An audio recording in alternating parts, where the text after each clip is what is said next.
Contemporary discussion on the life and work of Greek novelist and philosopher Nikos Kazantzakis has focused largely on the contention that he makes a significant contribution to modern theological reflection. In the following lecture, Howard F Dossor shifts the focus to highlight the human condition as understood by the author of Zorba the Greek and Report to Greco. Howard Dossor is a freelance Melbourne writer and lecturer. He is the author of Colin Wilson, The Man and His Mind, and is a regular presenter to the Existentialist Society. Here is Howard Dossor. Throughout the past 2,000 years, civilization, and particularly Western civilization, has been the recipient of innumerable benefits from the belief system that we know as Christianity. This has been the case whether such benefits have been derived directly from the injunction of Jesus himself to love thy neighbour as thyself, or have been mediated through the ministrations of the Church in its attempt to establish a communion of saints. Together with whatever benefits it has bestowed, however, it is to be acknowledged that Christianity has also profoundly inculcated within our midst a worldview that many have adjudged to be primitive or even delusory. Indeed, it is largely this assessment of Christianity that has led to the inauguration of what has been named the post-Christian era. Our emergence into a post-Christian period has not meant the death of Christianity. In many quarters, it remains resolute in its traditional form, while in other quarters it is actually resurgent in the guise of evangelical zeal. Notwithstanding the decline in religious allegiance, however, there seems to be a cautious reluctance on the part of many to declare themselves participants in this move away from Christianity. Such individuals seem to wish to camouflage their position, holding the private view that Christianity is of no further relevance, but hesitating to make a public statement of this judgment. Such reluctance bears powerful testimony to the effective infiltration by Christianity into the human psyche at subliminal as well as conscious levels. In such a climate, it remains difficult to delineate and win support for a worldview that might present itself as a viable alternative to the perspective of Christianity. And yet, it can be argued that in the writings of the Cretan poet, philosopher, and novelist Nikos Kazantzakis, such an alternative has been given a clearly discernible shape.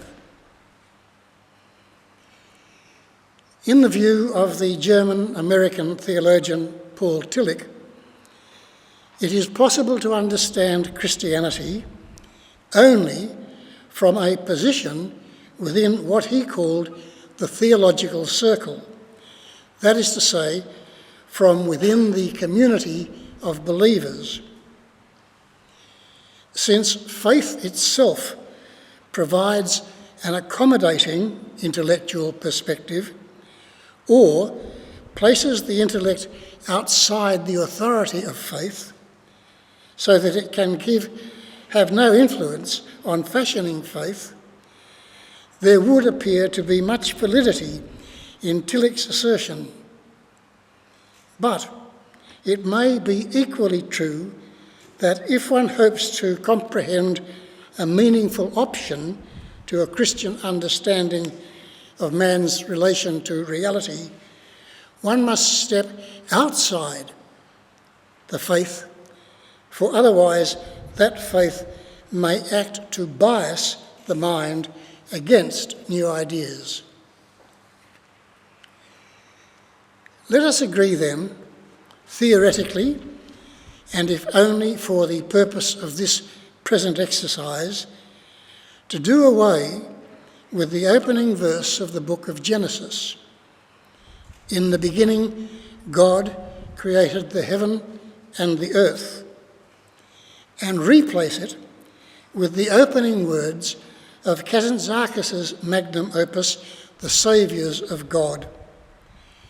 We come from a dark abyss. The invitation is to put aside the biblical quotation precisely in order that we should put aside the concept of God. In other words, the question to be addressed is whether or not there is an alternative understanding of the crucial questions relating to the human condition that does not depend upon the activity of a superior or supreme being, to which or whom we ascribe the appellation God. Kazantzakis begins literally de novo, with nothingness, with the dark abyss. He takes the position that we know nothing about our origin as a species.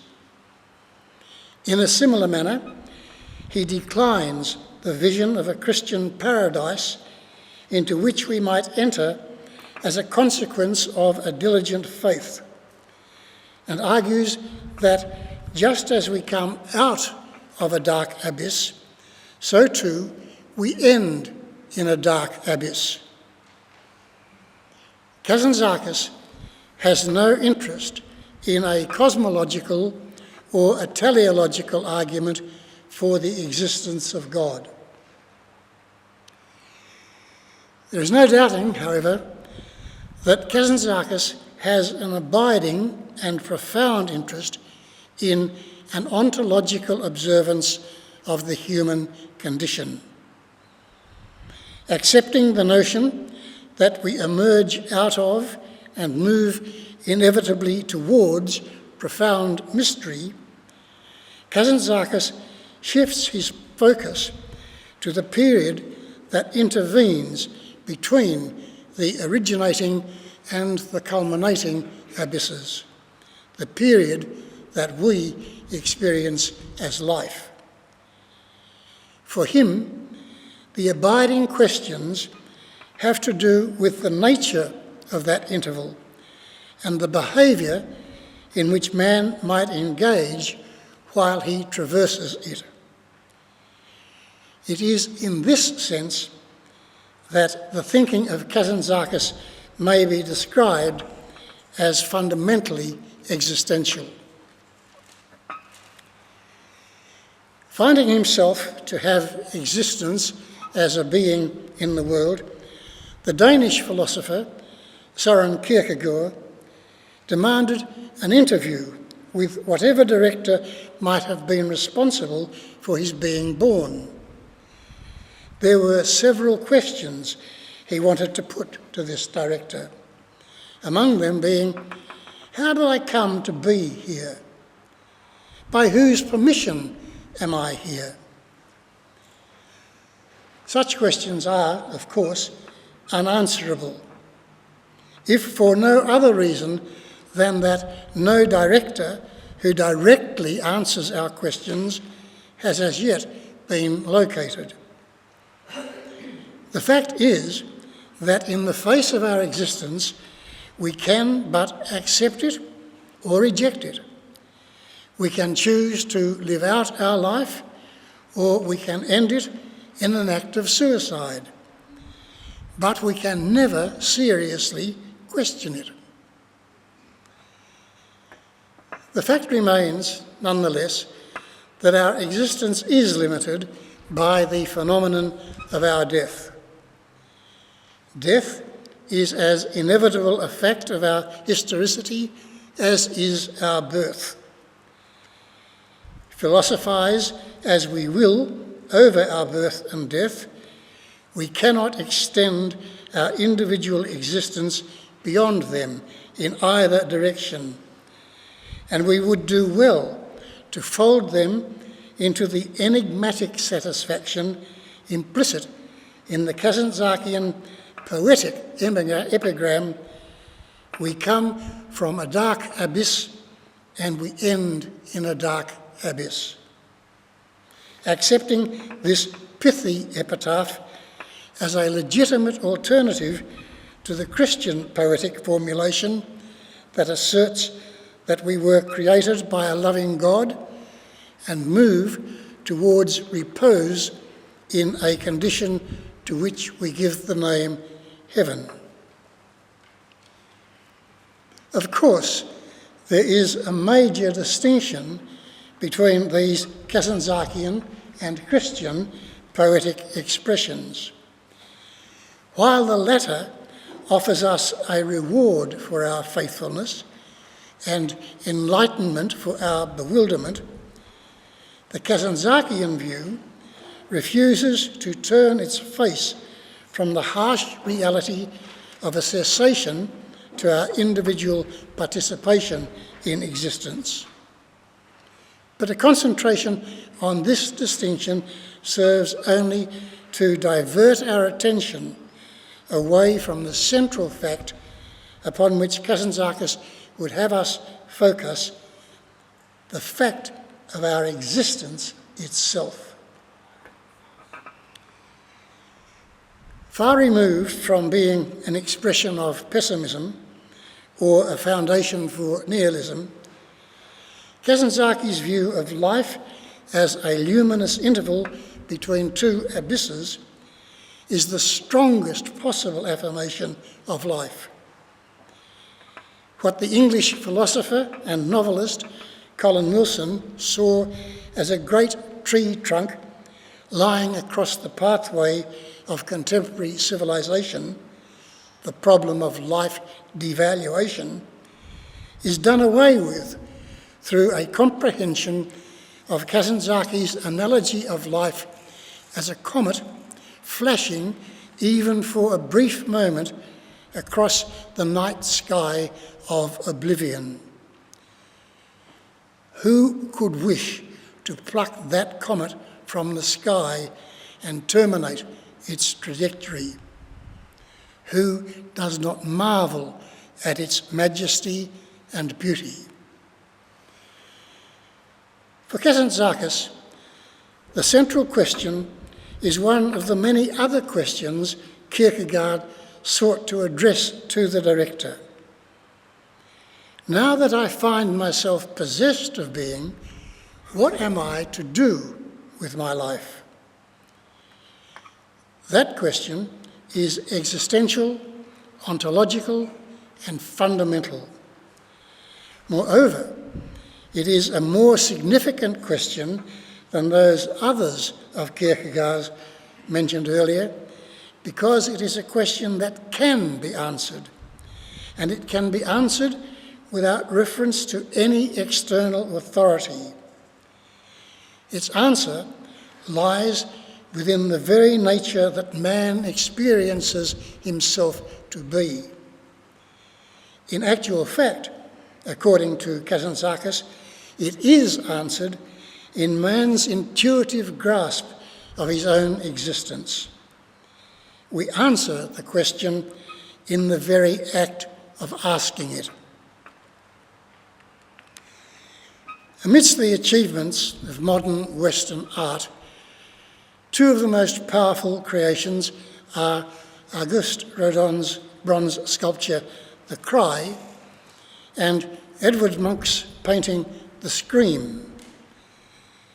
Both are representations of one of the most fundamental experiences known to man, the utterance of a profound outcry against a seeming meaninglessness of life.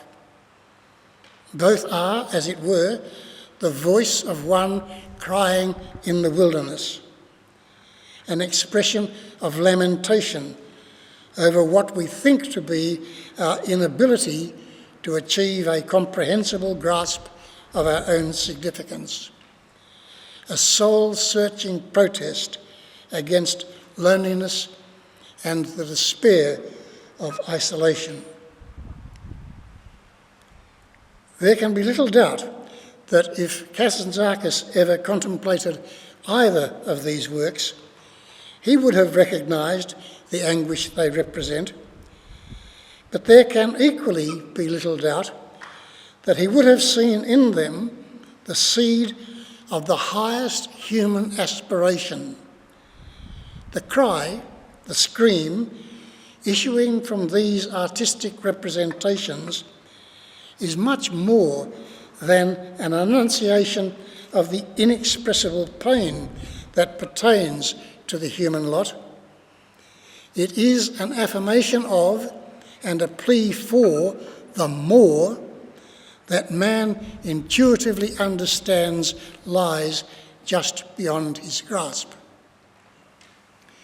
The cry, the scream, is a longing, a reaching out towards that without which man can never be satisfied. And because man can never be satisfied, because he is forever moving towards a perpetually receding horizon beyond which there is always something new to be discovered and incorporated into human experience, the cry itself must be understood as being perennial. For Kazantzakis, the cry is the first sign that spiritual life, as distinct from biological life, has begun. The cry is akin to the first breath of the neonate. Without the cry, man rests simplistically in his physicality and in the material dimension. But with the issuance of the cry, he takes the first tentative step towards his own spiritual becoming. And it is to be understood that the cry arises from within the core of human identity. So intrinsic is it to human nature that while it can be muted or muffled, it can never be suppressed. It lies within the formula of humanity's spiritual viscera, and its utterance is as critical as is prayer to the Christian. For Kazantzakis, the cry is a base. It is the point of beginning.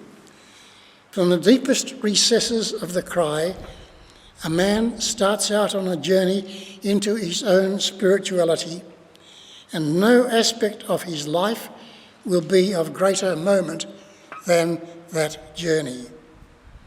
Indeed, nothing equals that journey in terms of validating the humanness of the species, and nothing more explicates the purpose of our being. To live is to be in quest of the more, to the existence of which the cry bears witness. Because he was quintessentially a poet, Kazantzakis sought an image by which the journey of man into his own spirituality could be represented. The image he chose was the image of ascent, and the word ascent takes us to the heart of the Kazantzakian vision. It is the lifeblood of his philosophy and the key to his interpretation of human responsibility. In terms of Christian theology, it might be regarded as bearing the rudiments of sanctification, although it is never fully realised, never completed. Yet this is true only as we understand what is intended in Kazantzakis' use of that term. In one interpretation, ascent suggests a mountain and a steady movement upward toward its summit. But to comprehend Kazantzakis' ascent, we must precisely invert that image. His ascent is progress into, around, and upward within an inverted cone spiral that ever widens as it increases its height. It is the equivalent of the widening gyre of Yeats's Falcon. It is comparable to a tornado lifting everything into its own vortex by the force of its own nature. If the utterance of the cry is the prelude to the ascent, there are preparatory steps to be taken before man's actual ascent can commence. Kazantzakis specifies 3 of these steps and designates them as duties. The first of these lies in the recognition and acceptance of what must be regarded as the limitations under which man is constrained. Man is not immortal, omnipotent, or omniscient, though he yet retains the capacity to posit a God as a symbol that he himself is possessed of inexhaustible potential, to the unfolding of which he must constantly give himself. The second preparatory duty, therefore, that a man must embrace is, paradoxically, to embrace the opposite of the first duty. He must recognise that he is not limited, not restricted to a set of spatial or temporal boundaries that hedge him in. It is of his nature that he belongs to a whole that is greater than the part he knows himself to be, and that as a constituent part of that whole, a boundless future awaits him. These 2 duties are a reflection of man's existential situation, of his location between the originating and the culminating abyss. They are an embrace of his own birth and his own death, and of the life that he experiences between these 2 terminal events. And thus, they represent an individual, particular, and local inculcation of the social, general, and universal. They are also a prelude to man's 3rd preparatory duty. Man's 3rd duty lies in recognising that his own individuality is not in itself the centre of reality. Accordingly, a man must direct his individual desires and longings and subjugate them to the aspirations of life itself. He must abandon all dreams of individual survival into eternity and all expectations of personal aggrandizement. He must conquer the last temptation, which is hope. And if all these requirements appear to be too demanding, too burdensome for him, let him comprehend that in accomplishing them, he is set free from other, even greater burdens. For to abandon hope is to be set free from all fears, including the fear of death. To lose the individual is to find the social and to locate the part in the whole. To transcend the limited is to enter into the limitless. It was in this context that Kazantzakis could write his own epitaph, "I fear nothing, I long for nothing, I am free." The ascent itself is man's noblest undertaking because it is the fulfilment of his essential nature and the ongoing uncovering of the endless stream of his own potential. The ascent is the daily uncovering of the new, the transformation of life into more life. The ascent is the breathless wonderment that reaches us from beyond the next horizon. It is the corruptible made incorruptible. Having addressed and performed the three preparatory duties, the consequence of which is the emergence of a mindset that prepares him to undertake the ascent, an individual is ready to set out. It is a common admonition of popular contemporary psychology that we should find ourselves. The Kazantzakian ascent is not a discovery of one's self. It is an ongoing creation and recreation of one's self. And it is this not because of the influence or interference of some external body, some abstract divinity, but because of the very nature of our existence. Here, there is no question of a God who rewards us as we lessen the gap between ourselves and it. Here, the ascent is its own reward, for by our very participation in it, we extend ourselves beyond what we are into what we will be. Clearly then, we stand to benefit from a comprehension of this Kazantzakian ascent, and we can best achieve this by noting the 4 steps that constitute it. What is most notable about these 4 steps is that they lock together in a cohesion that is remarkable and in a creative logic. The first step, detailed by Kazantzakis as beginning the ascent, is, by and large, an extension of the first duty through which man prepared himself.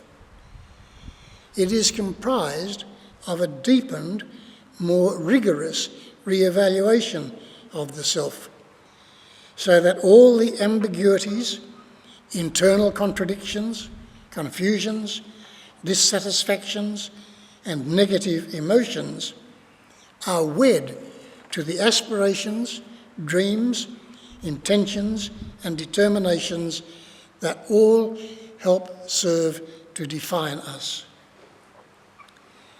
The essential component of this step is the recognition and acceptance of our own true nature, with the implication that we shall embrace the whole of the self and engage it in all its complexity in a creative interaction with life. Self-knowledge will inevitably lead one to take the second step of ascent, which is a recognition of and immersion in the race to which one belongs. What one is as a self is constructed in part by the distinguishing characteristics of the race within which we are generated. By extension, these characteristics are cultural as well as genetic, and so the second step is to locate oneself in the totality of the immediate clan of which one is a member. What is required is no superficial alignment, but a profound identification of the clan in the self and the self in the clan. Kazantzakis was Cretan not simply in his lifeblood, but in his being and in his history, customs and essence of Crete. These flowed through his veins and beat in his heart.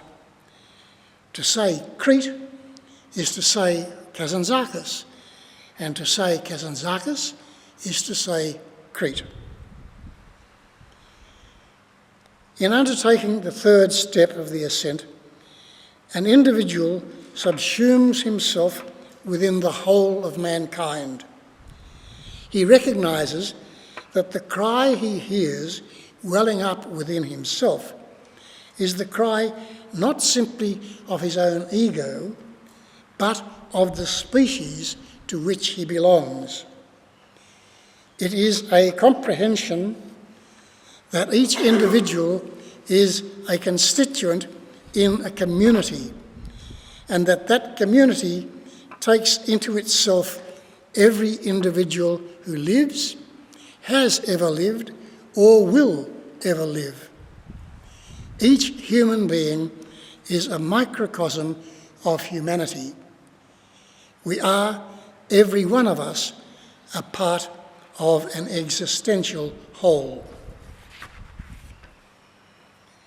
The final step enunciated by Kazantzakis in defining the ascent consists in the act of taking into one's self as a living part the whole of the earth, the host from which we draw our sustenance and upon which we expend our living.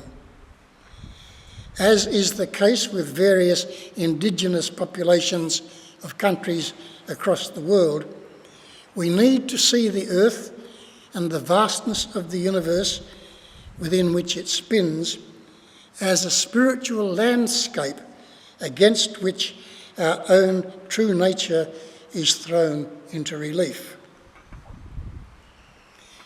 These 4 steps of ascent may be thought of as 4 separate embraces, each taking in more than the last, with the last encompassing everything of which we can conceive. Or we might think of these steps as concentric circles, eddying outwards until the entire ocean of life with its limitless environment is rippling in the sunlight of our consciousness. But whether interpreted as steps, embraces, or concentric circles, the symbolism of the ascent represents a shaping of and taking in of more and more reality. In his formulation of an idea to which he gave the name the Cretan glance, Kazantzakis crystallised the 4 steps of the ascent, noting that Crete stood at the crossroads of the Occident and the Orient. Kazantzakis found himself, from such a location, able to look, Janus-like, at the entire globe. What he saw through this Cretan glance was not simply a rounded landscape that contained all the mysteries and grandeurs of the planet, but a resolution of all the conflicts, disputations, and irreconcilable contrarieties redolent within human experience.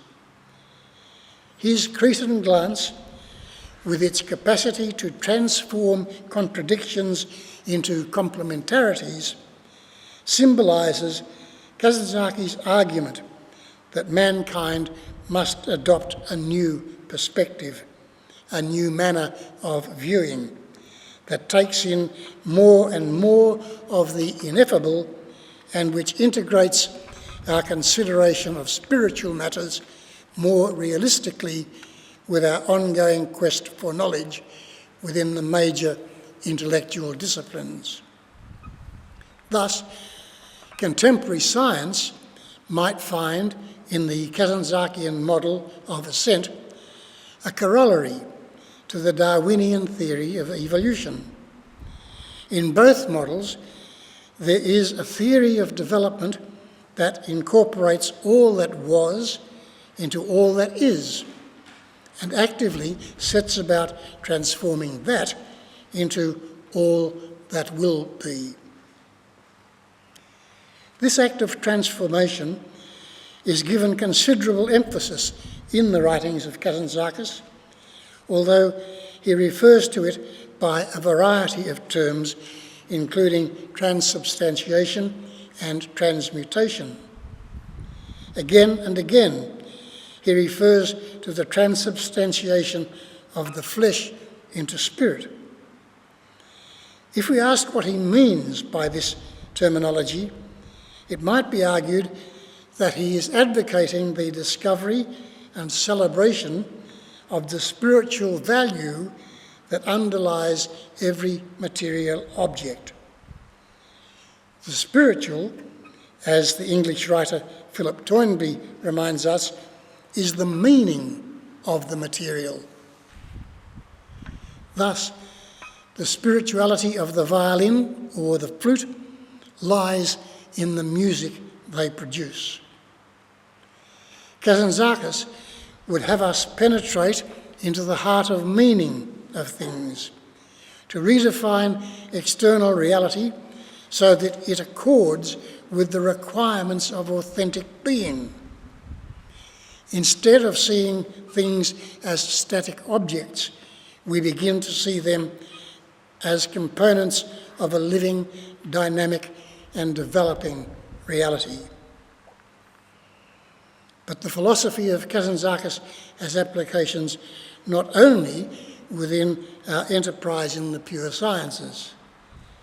Psychology might find in the notion of the ascent a pathway through Abraham Maslow's hierarchy of needs, from the satisfaction of our primary dependence upon food, shelter, and affection, to the resolution of what he called our more sophisticated meta-needs, among which are to be found creativity, altruism, and self-actualization.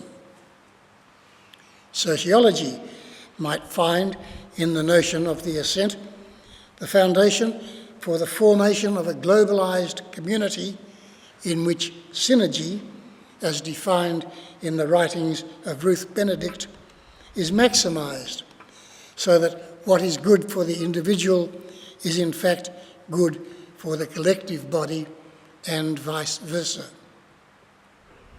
The arts might find in the notion of the ascent a closer approximation of their defining objective: the stain of paint on canvas, the shaping of sound into a symphony, the forging of metal into representations of human suffering or human dignity, and the sketching of Charles Schulz's beagle Snoopy as he whirls above his kennel in an ecstasy of delight are all symptomatic of man's longing to ascend. Perhaps the artist may yet become the most authentic and reliable prophet-priest of our civilization. The discipline of philosophy might find in the notion of the ascent the energy and direction of a Bergsonian élan vital, or life force, driving its way through human experience to incorporate everything in its pathway, to establish a newness which in turn will be consumed in a newer newness, ad infinitum. If we ask Kazantzakis what drives the ascent, or what the nature of the life force is, his answer might well be fire. But what does he mean by selecting this abstract noun? It is the name he gives to the crimson thread that he observed weaving its way through every aspect of our experience. For Kazantzakis, fire is passion. But not merely passion as intensified feeling or a powerful emotional stimulus that provokes action. His fire is Whitehead's prehension, a clutching at and grasping of everything that is to hand, particularly at that newness that offers itself to us from out of the void. Kazantzakian fire is Brentano's intentionality, the deliberate, purposive decision to unleash consciousness so that it flows with the expanding universe into infinity. In reaching for a concept that would encapsulate the ultimate meaning of ascent for the individual, Kazantzakis settled upon the word silence. He endorsed the notion that with death, the individual passes into the dark abyss that presents itself as silence. But for Kazantzakis, it is a silence with meaning. It is the silence of the tomb, but it is also the silence of the womb. It picks up the statement by the French novelist Colette that the only completed being is the fetus ready for birth, still swimming in the womb. The suggestion implicit in the metaphor is that there is a continuance of life, if not for the individual, then certainly for the species, of which the individual is essentially and forever a part. As individuals, we are presently and eternally engaged in the birth of the real. Students of Kazantzakis will be aware that he himself made frequent use of the word God in detailing aspects of his philosophy. The foregoing analysis and description of that philosophy should make it clear that in using the word, Kazantzakis was not referring to an objective being that existed over and above man. Together with Ludwig Feuerbach, he was in no doubt that God was a human construct. In The Saviours of God, he equated God with the cry that issues from within man. In a letter to his first wife, Galicia, he writes, "God is the supreme expression of the unwearied and struggling man." In his report to Greco, he equates God with the highest peak of man's desire. God is stripped of all supernatural forms and powers within the Kazantzakian universe and becomes, if not the human aspiration to ascend, then the actual periodic realisation of potential by the ascending man. We are the saviours of God in the Kazantzakian sense, in that as a consequence of our progressively attaining one set of ideals, we uncover a yet higher set. Clearly, the philosophy of Nikos Kazantzakis stands outside Christian theology. That this is so is not to be understood as an indication that Kazantzakis opposed Christianity. In that faith, we may be assured, he saw a valiant historic attempt on the part of the human intellect to find a way forward in the direction of clarifying our understanding of the meaning of our being.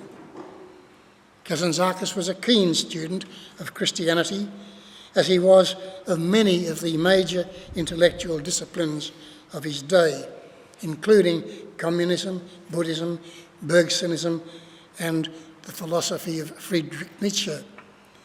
And he recognised in its founder and many of its adherents, such as St. Francis of Assisi, both of whom were subjects of his major fiction, honest practitioners of the highest human endeavour, In developing his philosophical interpretation of the human condition, he was seeking not to enter into a conflict with Christianity, but to challenge humanity to identify any limitations within that faith and to transcend them.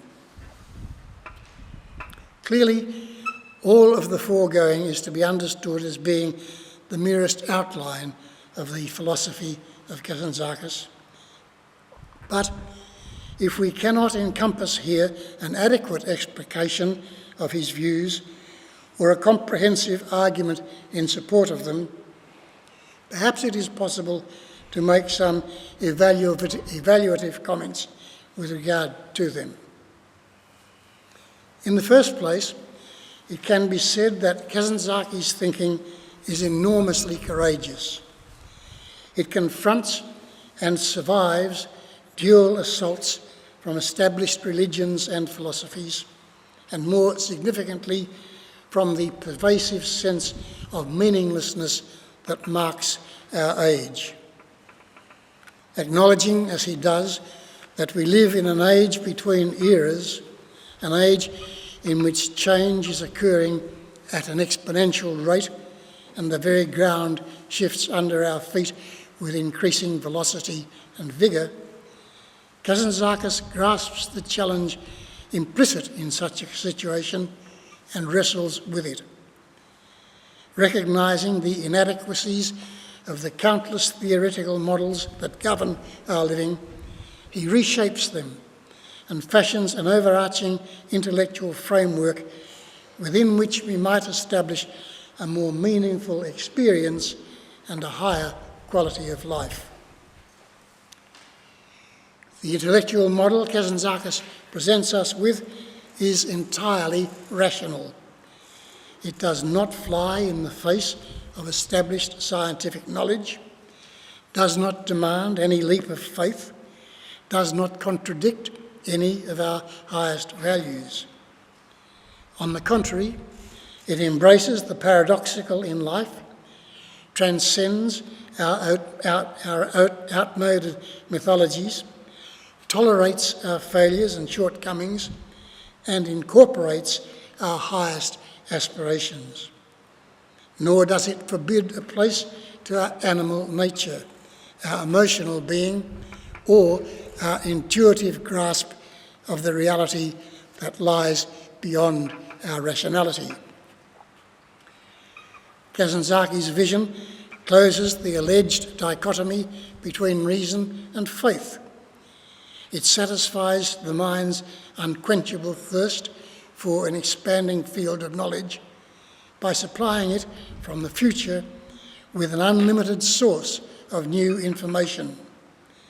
At the same time, it projects man into an unimaginable infinite tomorrow in which the values we intrinsically sense him to have by virtue of his identity are not merely sustained but enhanced. Thinking and feeling become unified attributes that consolidate and enrich human understanding. The Kazantzakian philosophy has an extraordinary degree of internal cohesion and is abundantly coherent. Its internal argument starts with an indisputable core, the fact of our individual existence, and moves outward in an embracive movement that encompasses our deepest concerns, our most fundamental needs, and the most fervent desires of our heart. It is as simple a model as one could hope for, being independent of abstract and obtuse language and shrouded in no philosophical or theological jargon. It speaks to the heart with the same force as it speaks to the head.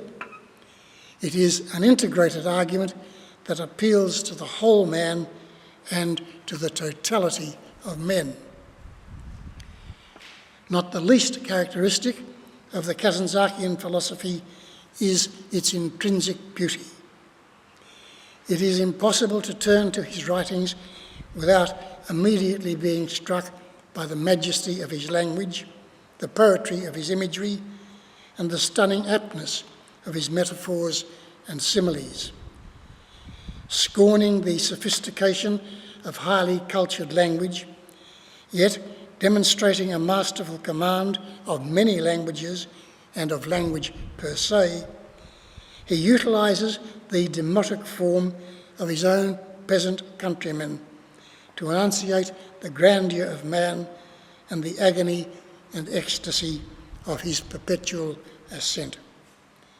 Unquestionably, everything he wrote is the product of a poetic mind, and we are placed through his words within the rhythm of a creative pulse that seems to emanate from somewhere close to the centre of all things.